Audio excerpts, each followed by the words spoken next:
guys. In about 1 minute, I am going to be talking with author Mark Shaw. And we're going to be talking about his newest book that's called The Report. I'm going to read this, it's a long title.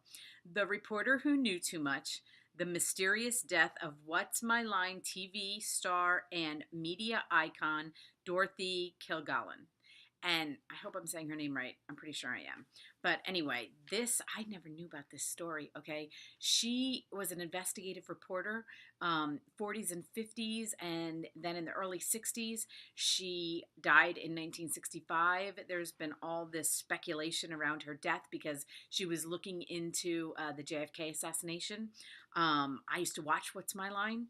Uh, it's really old, and I think I just caught it when I was really little. Maybe it was reruns, who knows? But that was a great show, great game show. They just don't have them like that anymore.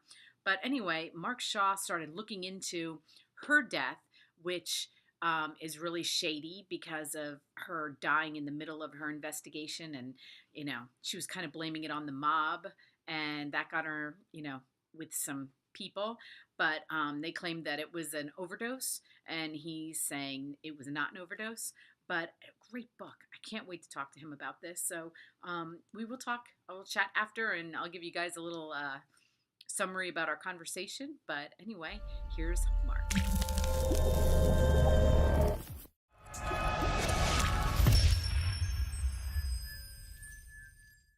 Hi, everyone. I am so excited to be speaking with author Mark Shaw.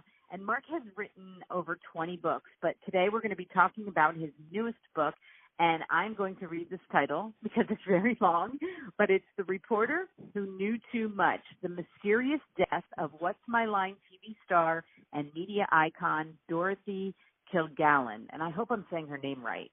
It's the Kilgallen. Okay, perfect. Well, thank you so much for talking with me today, Mark. Absolutely. Thank you. This book hit the time period that, first of all, who doesn't love like the whole JFK? There's been so many books written about the JFK assassination, and this book takes you on a totally different ride. And I loved reading. First of all, I didn't know her, okay, but I know people. When I started talking about your book, people know her. I was like, why didn't I? I mean, I know I was born in 1964, so it was like I was young. Right. I mean, I was only one when she died, but I know people my age who have heard of her. So I thought that was really crazy. Do you find that there are people like that know who she is that aren't of, that were born later than the 60s? Sure. Well, it's interesting because I didn't know much about Dorothy either. I never intended to write this book. Let's face it. I had no idea I was going to write this book, and I can give you just a little idea because I didn't know who Dorothy was either. I remember What's My Line, the television show that was CBS every Sunday night at 10 o'clock live for almost 15 years. And people may remember it was what they might call an intellectual game show because there were 4 panelists. Dorothy was one of them. There were 3 others, and then a celebrity guest every week. John Charles Daly was the moderator.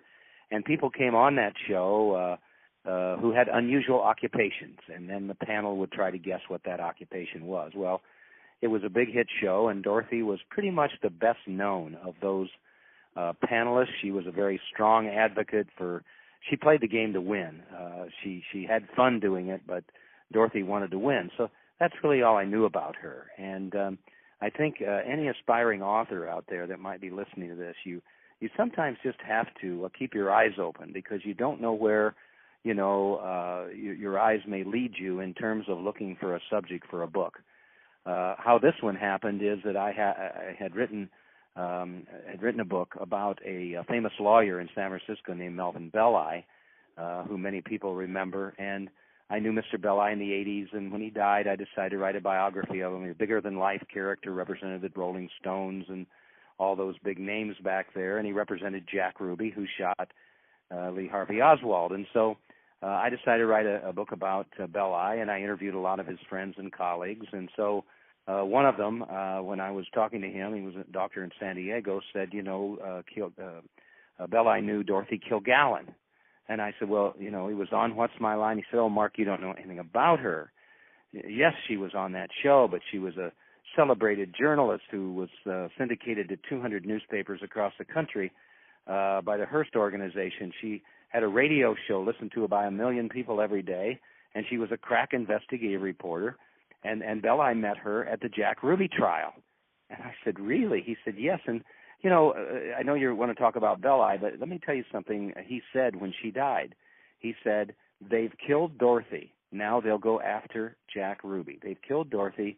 Now they'll go after Jack Ruby. Wow. Well, that comment just stayed in my mind. I ended up writing a Belli book, and then I wrote a book about the Poison Patriarch, about Joe Kennedy, but I could never get that comment out of my mind. And so all at once I decided that I was going to write a book about Dorothy Kilgallen and find out what he meant when he said that, and that's what led me to write the book. So all I'm saying is inspiration is everywhere, and sometimes you just have to pay attention, because I couldn't get that quote out of my mind. And as you may know, this book's become a bestseller. We've just signed a deal for it to become a dramatic television series. You know, just people from all over the world have emailed me. The book really touched the emotions of an awful lot of people, and a lot of young people. One more thing, a lot of young people now know who Dorothy is, because What's My Line is rerun on the internet everywhere, and so people can watch those episodes, and so they've fallen in love with Dorothy as well. Well, you know what? I do remember What's My Line, and I don't know why, because I don't know how long it was on till. I don't know when the end of the show was on. So maybe it was in reruns. I don't know how I watched it, but it was one of, you just don't get game shows like that anymore. I loved it. Like, I loved watching them try to figure out who the guy was, or what he did. And, it was very smart. But I have to tell you that when I was reading your book, I read a book written by Frank Cullotta. Now, he was a mob guy in the Chicago mob, and he came out with a book after everybody was gone, basically, because he spent time in jail. And, after everybody was dead and gone, he decided to write this book to talk about, what was going on with the mob at the time. And he told me he would answer any question I asked him. Okay, so I said to him, was JFK killed by the mob? And he said, absolutely. And I was like, wow, I never heard anybody say that, like, so definitively, and I've read a lot of books, but, books weren't saying that. They just weren't going there. And I said, okay, what about Marilyn Monroe? He said, no. He said, no, there was no reason for the mob to kill Marilyn Monroe. They had no skin in her game, nothing. Right. And I was like, oh, okay. So I don't know, I know what he said. So we'll just take what he said as, like, I don't know how he knew, but he sounded like he knew. Okay, so. Well, yes, and Dorothy figured this all out. For those people that will read The Reporter Who Knew Too Much. Very early before people, what they'll find out is that Dorothy is different than anybody else, including this gentleman, I assume. I don't think he was around at that time. He was not. Dorothy's different than any of these so-called experts or authors who's written about the JFK assassination, including me. And the difference is that she was there. Right. She was at the Jack Ruby trial. If you go to the Dorothy Kilgallen story.org and you look at all the videos there she is with Melvin Belli and Joe Tannehill, Ruby's lawyers. There's NBC footage of her there at a press conference. So Dorothy was there. She was at the Jack Ruby trial. There's photographs of her there. So she was a first-hand eyewitness to history person, and her account it makes such logic, because Dorothy had interviewed Jack Ruby, the only reporter to have done so at his trial. She exposed his Warren Commission testimony before it was supposed to be released. Dorothy was right in the thick of things. And you can kind of trace then what she did after she interviewed Ruby, and she ends up not in Dallas looking at LBJ. She doesn't go to the nation's capital, look at the CIA. She goes to New Orleans, where Carlos Marcello was, the mafioso who had the greatest motive to have assassinated JFK so that Bobby Kennedy would be powerless and leave him alone.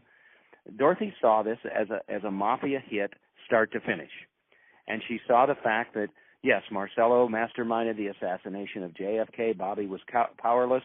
Then you've got a loose end, Lee Harvey Oswald, who nobody can ever figure out. He's a dead end, in my opinion. And so she looked at him, but she looked more at Ruby, because Ruby was the focus of her attention. And then she figured out they brought in Melvin Belli to silence him and not let him testify at trial. I mean, it was just common sense for Dorothy. And so I think people will find, I say it's the most credible reporting of the JFK assassination in history, and all of these readers who've read the book have said, aha, this does make really good sense. So Dorothy was on the job there, and I think she had figured it all out, and that's what cost her life. Yeah, and, the first question I had, before reading your book, so, you can answer this for everybody out there, was why not Bobby? Okay, well, you have to remember that Joe Kennedy wanted to be president of the United States, and he had all the money and everything else going, and then he was ambassador to Great Britain, and while he was over there, he placated the Nazis, including Hitler, and he wasn't going to be president. So he comes back to the United States. He says, hell, if I can't be president, I'll make one of my sons president. It was going to be young Joe Kennedy, but he died. Right. So now it's Jack Kennedy. So they're going to lose the 60 election, though, to Richard Nixon, and so he knows he has to call in some favors from those people in the underworld that have been friends of his since he was a bootlegger. So he does that. And Sam Giancana and Carlos Marcello and Traficante and all these people, he calls in the favor, but the deal is with the devil because he promises them if they help him win Illinois and West Virginia and win the election, the new administration will leave those mafia guys alone. Well, they help him win the election, but then he double crosses them. And I have an eyewitness in the Poison Patriarch, and it's also in the Reporter Who Knew Too Much. He was right there when Joe Kennedy ordered JFK to appoint Bobby Kennedy Attorney General, and predictably then Bobby Kennedy went after those mobsters, including Marcello. Well, you can't double cross those guys. And so what happened is that Marcello realized that if he killed Bobby Kennedy, Jack Kennedy will come after you with everything the government has. But if you kill JFK, Bobby Kennedy is powerless. And that's exactly what happened, and that's exactly what Dorothy discovered, is that just made common sense. And it's the most plausible, as I say, explanation for what happened so long ago. And I think that everybody was so willing at that time to, we didn't have the internet. We didn't, it's like Lee Harvey Oswald was set up, and everybody was just very willing at that time to accept it. Right? Yeah, well, and it was J. Edgar Hoover, a very smart man, who was shouting Oswald alone, Oswald alone. Well, the only journalist that didn't buy that was Dorothy Kilgallen. If you go to the DorothyKilgallenStory.org, you will read all of her columns. The first one, The Oswald File Must Not Close, and there's several others after that. In the follow-up book to this that I'm writing, I'll be able to provide Jack Ruby trial testimony excerpts that have never been published before. Dorothy was right in the front row listening to all of that, watching it, and you'll see why she wrote these columns. She didn't buy that Oswald alone theory that has just been a distortion of history for so long. Mm-hmm. And, when I was thinking, as I'm reading your book and everything, I was like, I wonder why, to get in her head, because she knew, she was friends with Frank Sinatra for a while. I think she knew a little bit about what was going on more than other people did, or people didn't want to pay attention to it or were scared to. And it was almost like she wasn't scared at all. No, Dorothy felt like she was invincible. People have to understand, the New York Post called her the most powerful female voice in America at the time. Ernest Hemingway said she was the greatest female writer in the world. And here again is inspiration for women, especially young women. Dorothy was a college dropout. She came along at a time when women weren't supposed to be in the back seat of the car. They were supposed to be in the car behind. And she overcame all of that. She broke the glass ceiling. She raised 3 children while she had all these multiple careers. She was just an amazing, inspiring woman.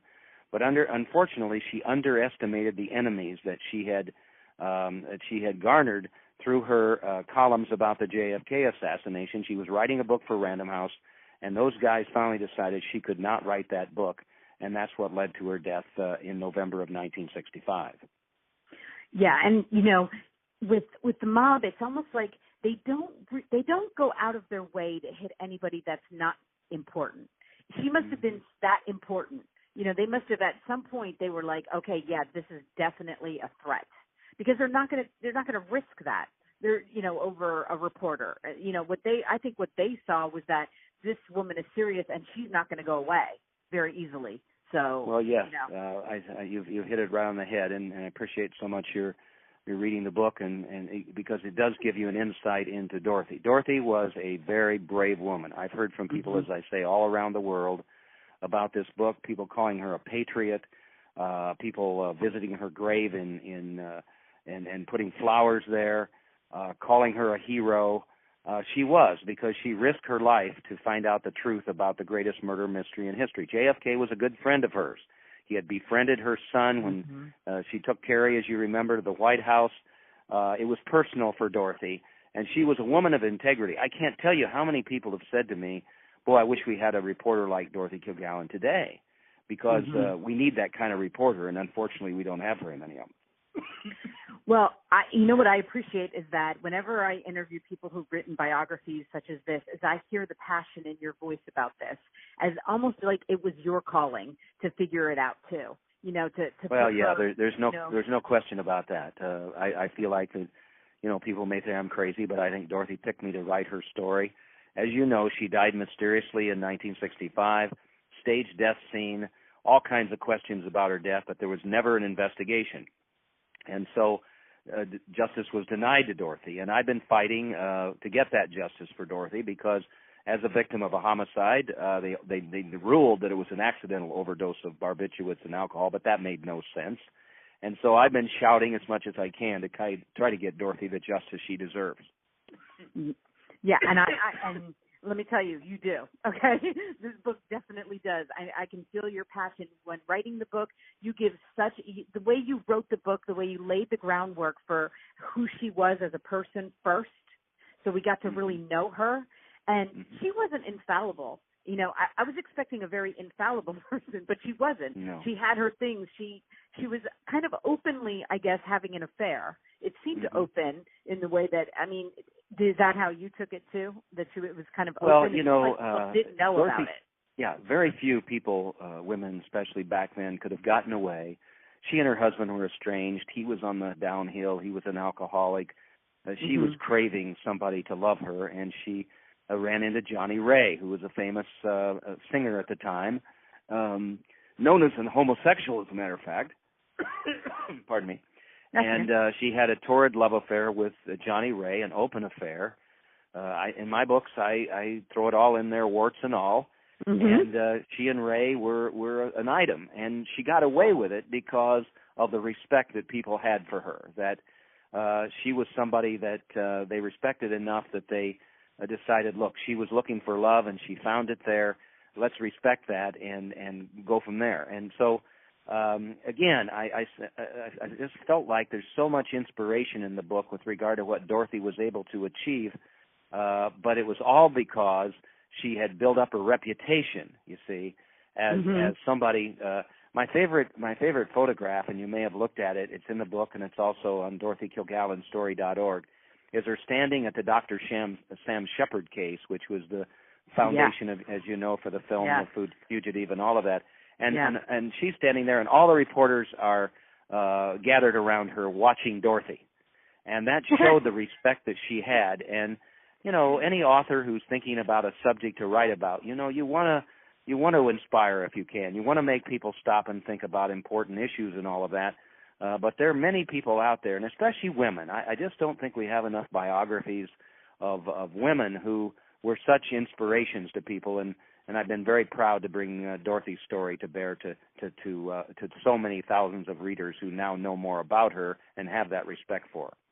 Absolutely. And, as a stay-at-home mom, who raised 6 children, I was very inspired by her, because you don't hear those stories. You keep thinking that, well, I was always thinking, and you did point this out, is like Barbara Walters. Well, this is before Barbara Walters, okay? She laid, I think that women reporters look at her and it's like, well, they should be looking at her, okay? Because she laid the groundwork, and she was so classy. I love when you go online, anybody can go on YouTube and you can watch a What's My Line. They have full episodes.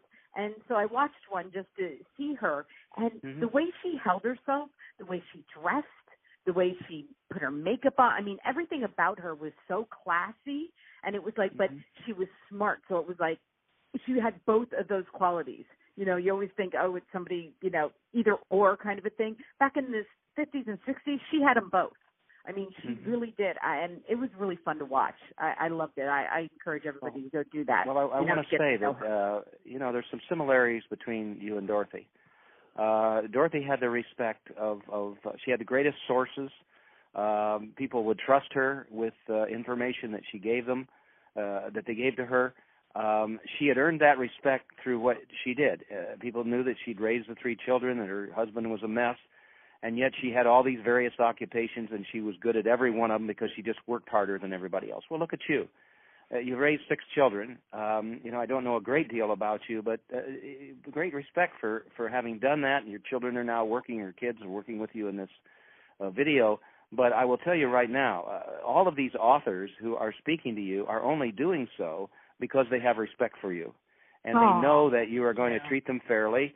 I can't tell you how many people have interviewed me with regard to the book who never even looked at the book. You can't expect interviewers to read the entire book, but at least they should know something about the story before they're interviewed. You're a professional, and that's what anybody who ever aspires to be an interviewer needs to be. So you've earned that respect, and I think that's why so many people, including me, jump at the chance to talk to you. So much. You know what? I have heard that from other people, that they've been interviewed by somebody who didn't open the book, and I'm like, if I haven't read the book, I don't know how people do it, but I need to read the book, and I want to read the book. That's the thing. I'm a reader, at heart. Mm-hmm. That's what my thing is to do, is to read. And the one book of yours that I do want to read, which I am going to read, is your Joe Kennedy book, because I have read so many books on the Kennedys, and I can't wait, because really, I think that's where this all starts for the Kennedys, is with him. And even though I have read, countless books on Joe Kennedy, I would love to read it from your perspective, because there's just so much more to what he was doing than I think a lot of people even understood, which led to everything that's happened with that generation of Kennedys, Well, Joe signed the death warrant for JFK when he double-crossed Marcello and the other let's just say it. I mean, that's true. But why? Well, because he felt like that he could get away with it. That he was more powerful than the mafia. He was more powerful than anyone. Now his son John was in the White House, the most powerful person in the world, and so they're not going to be able to touch me. And Bobby Kennedy felt the same way. They knew that they were going after these guys, and you can't do that. You can't double-cross these guys. History shows that won't work. And so Joe Kennedy as much as put a bullet through his son's head, JFK, and then, of course, with Bobby Kennedy, Bobby Kennedy knew. The evidence is clear that Bobby Kennedy knew who had killed JFK. I mean, wasn't brain surgery to figure out who had the greatest motive to get rid of JFK so Bobby would be powerless. So I don't have much sympathy for Joe Kennedy, and what's unfortunate here is that 2 people lost their lives over this. JFK, who should never have died and wasn't really the target of any of this, and Dorothy Kilgallen.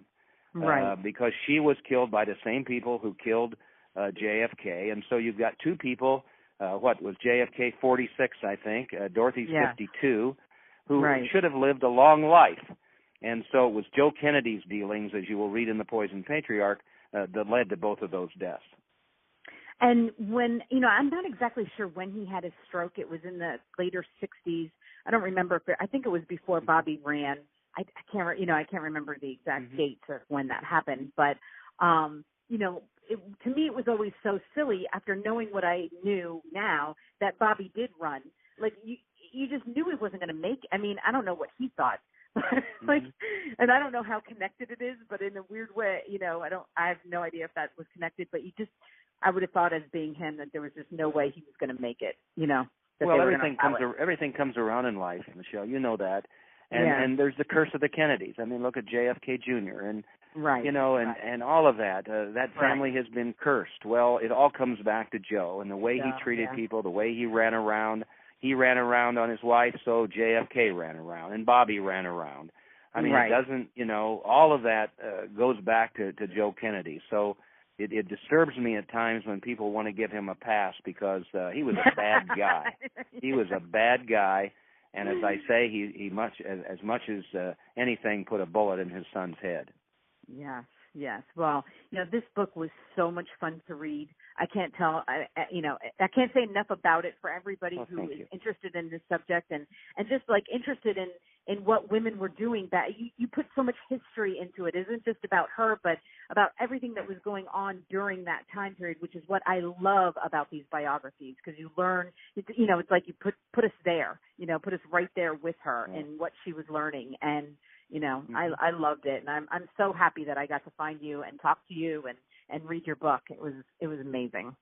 Well, thank you. As I say, again, for those authors or writers, keep your eyes open. You never know what's out there that you may want to write about. We set this up as a true crime murder mystery so that people can make up their own mind in terms of what happened to Dorothy and all of that. But it's just so important. If you're a storyteller, you want to find a story like this that can make an impact on Mhm. people, it means so much to an author when people say the book really touched their emotions, Yeah. and that's triggered all of these emails from people around the world, and so that means the world to me. But again, as I hope I emphasized to begin with, I never intended to write this book. If I hadn't heard that comment that I told you about, I Right. might have passed on this, but I was meant to write this book, and hopefully I've done a good job in standing up for Dorothy and trying to get the justice she deserves. Absolutely. And do you have a release date for the next one?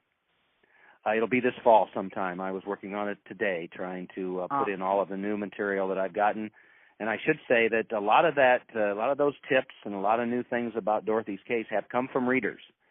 So if somebody has any information about Dorothy's death or anything connected to that, I'm easy to find on the internet with email and all of that, and I'd love to hear from them because that's helped a lot with readers getting involved in what's going to be in the new book. Oh, and that's amazing. And I will have all of your links underneath this video so everybody can find you, because your website is great. Everybody should go on your website. It's done very well, and I love a good website. So I love that. But thank you so much, Mark. I can't wait till your next book. I will be reading it, and like I said, I'm going back. I'm going to read Joe because I love reading about him, and I definitely want to see your perspective on it. So I can't wait to do that either. And we'll stay in touch, okay? Absolutely. Thank you so much. Okay. Have a great night.